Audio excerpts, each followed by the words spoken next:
유진 피터슨 메시지 로마서 1장에서 2장. 나 바울은 사명을 받아 예수 그리스도께 몸바쳐 일하는 그분의 종이자 하나님의 말씀과 하신 일을 선포할 권한을 부여받은 사도입니다. 나는 로마에 있는 모든 믿는 이들, 곧 하나님의 친구인 여러분에게 이 편지를 씁니다. 성경에는 하나님의 아들에 대해 예언자들이 앞서 전한 보고들이 담겨 있습니다. 역사적으로 보면 그분은 다윗의 후손이십니다. 또한 고유한 정체성으로 보면 그분은 하나님의 아들이신데 예수께서 죽은 자들 가운데 부활하심으로 메시아 곧 우리 주님으로 세워지셨을 때 성령께서 이를 우리에게 보여주셨습니다. 그분을 통해 우리는 그분의 생명을 풍성한 선물로 받았고 또 이 생명을 사람들에게 전하는 긴급한 사명도 받았습니다. 예수를 향한 순종과 신뢰 속으로 뛰어들 때 사람들은 이 생명을 선사받습니다. 여러분이 지금의 여러분인 것은 바로 예수 그리스도께서 주시는 이 선물과 부르심 때문입니다. 나는 하나님 우리 아버지와 메시아이신 우리 주 예수의 풍성하심으로 여러분에게 문안합니다. 나는 여러분 한 사람 한 사람으로 인해 예수를 통해 하나님께 감사드립니다. 이것이 내가 가장 먼저 하고 싶은 말입니다. 어디를 가든지 사람들은 내게 여러분의 믿음의 삶에 대해 이야기를 들려줍니다. 그런 이야기를 들을 때마다 나는 그분께 감사드립니다. 그리고 그분의 아들에 관한 복된 소식, 곧 메시지를 전할 때에 내가 사랑하여 예배하고 섬기기 원하는 하나님은 아십니다.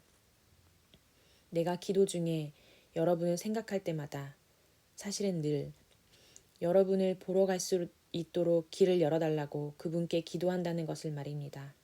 기다림이 길어질수록 간절함도 더 깊어집니다. 여러분이 있는 그곳에 가서 하나님의 선물을 직접 전해주고 여러분이 더욱 강건해져 가는 모습을 내 눈으로 직접 볼 수 있기를 내가 얼마나 원하는지요. 하지만 이 과정에서 내가 여러분에게 주려고만 한다고 생각하지 마십시오.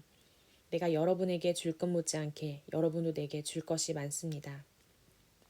친구 여러분, 내가 여러분을 방문하지 못한 것을 두고 부디 오해가 없기를 바랍니다. 내가 로마에 가려는 계획을 얼마나 자주 세웠는지 아마 여러분은 상상도 못할 것입니다. 나는 그동안 다른 많은 이방 성읍과 공동체에서 그랬던 것처럼 여러분들 가운데서도 하나님께서 일하시는 모습을 직접 확인하는 즐거움을 누리고 싶었습니다.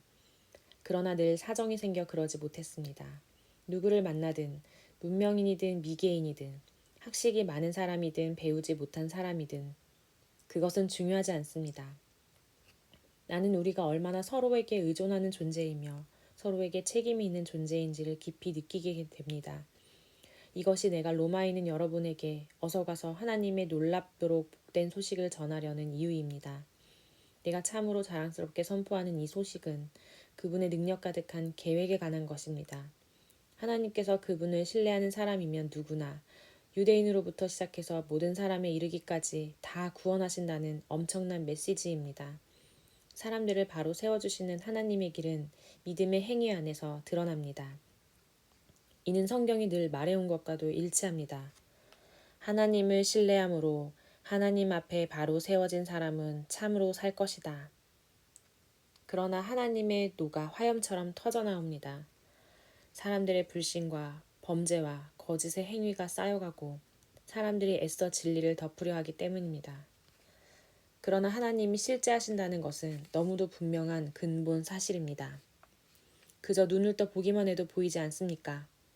하나님이 창조하신 것을 찬찬히 그리고 유심히 바라보았던 사람들은 언제나 그 눈으로는 볼 수 없는 것, 이를테면 그분의 영원한 능력이나 신성의 신비를 볼 수 있었습니다.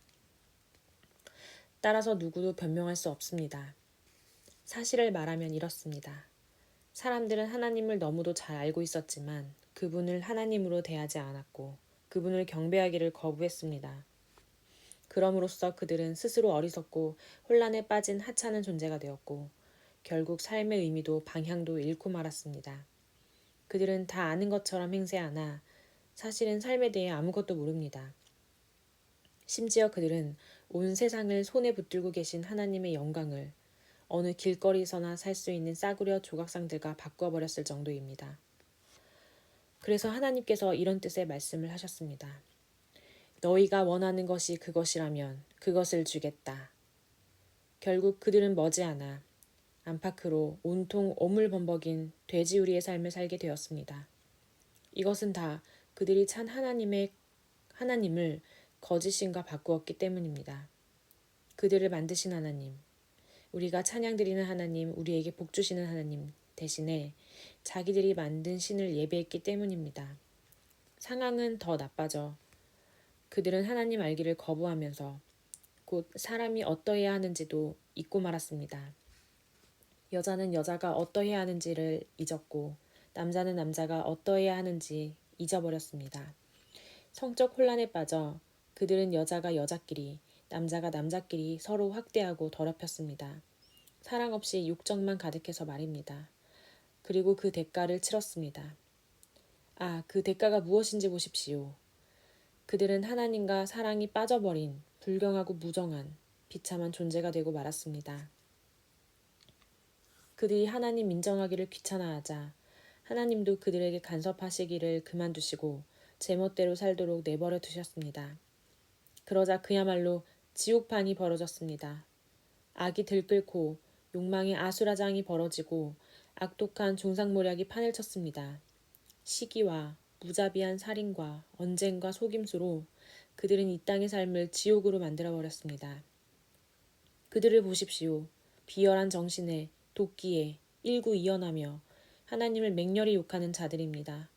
깡패요, 건달이요, 참을 수 없는 떠벌이들입니다. 그들은 삶을 파멸로 이끄는 새로운 길을 끊임없이 만들어냅니다. 그들은 자기 인생에 방해가 될 때 부모조차도 저버립니다. 우둔하고 비열하고 잔인하고 냉혹한 자들입니다. 그들이 뭘 몰라서 그러는 것이 아닙니다. 그들은 자기들이 하나님의 얼굴에 침을 뱉고 있다는 사실을 너무도 잘 알고 있습니다. 하지만 그들은 개의치 않습니다. 오히려 가장 나쁜 짓을 가장 잘하는 이들에게 상까지 주고 있습니다. 로마서 2장. 그들은 그렇게 어둠 속으로 끝없이 추락하고 있습니다. 그러나 여러분이 그들에게 손가락질 만한 고상한 위치에 있다고 생각한다면 생각을 바꾸십시오. 누군가를 비난할 때마다 여러분은 자신을 정죄하는 것입니다. 여러분도 다르지 않기 때문입니다. 남을 판단하고 비난하는 것은 자신의 죄야 잘못이 발각되는 것을 모면해 보려는 흔한 술책입니다. 그러나 하나님은 그렇게 호락호락하신 분이 아닙니다. 그분은 그 모든 술책을 꿰뚫어 보시며 그러면 너는 어떤지 보자고 하십니다. 혹시 다른 사람을 손가락질하면 여러분이 저지른 모든 잘못에 대해 하나님의 주의를 돌릴 수 있다고 생각했습니까?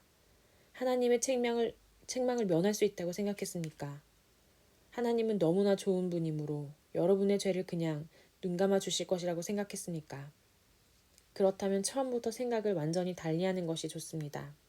예, 하나님은 좋으신 분이십니다. 그러나 결코 만만한 분은 아니십니다. 하나님이 좋은 분이라는 말은 우리 손을 꼭 붙잡고서 우리를 근본적인 삶의 변화 속으로 이끌어 주신다는 말입니다.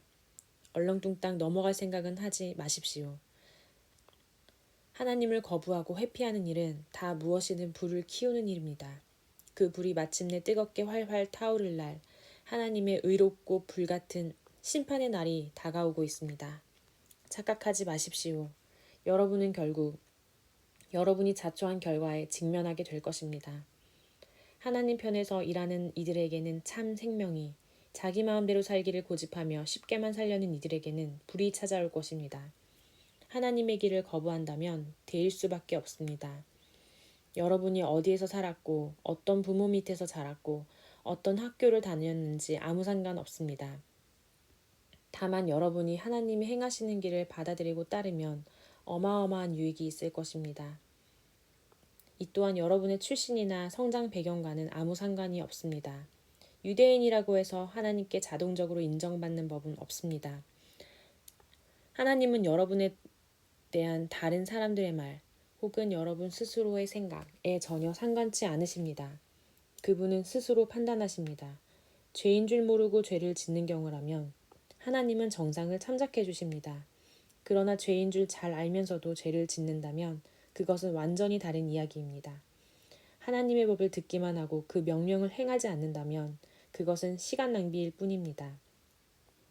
하나님이 중요하게 여기시는 것은 듣는 것이 아니라 행하는 것이기 때문입니다. 하나님의 법을 전혀 들어본 적이 없는 사람들도 직관을 따라 하나님의 법을 따르는 경우가 있습니다. 그런 그들의 순종은 하나님의 법이 진리임을 확증해 줍니다. 그들은 하나님의 법이 밖에서 우리에게 부과된 낯선 것이 아니라 우리가 창조될 때 우리 안에 새겨진 것임을 보여줍니다. 그들의 내면 깊은 곳에는 하나님이 말씀하시는 그렇다와 아니다에, 그분의 옳다와 그르다에 공명하는 무언가가 있습니다.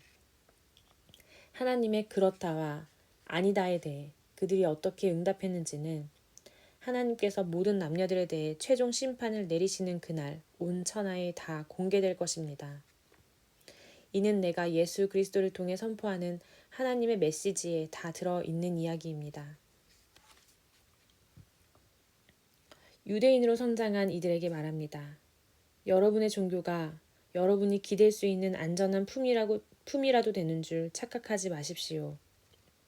하나님의 계시에 정통하다고 하나님에 관해서라면 최신 교리까지 다 꿰고 있는 최고 전문가라고 목에 힘주고 다니지 마십시오.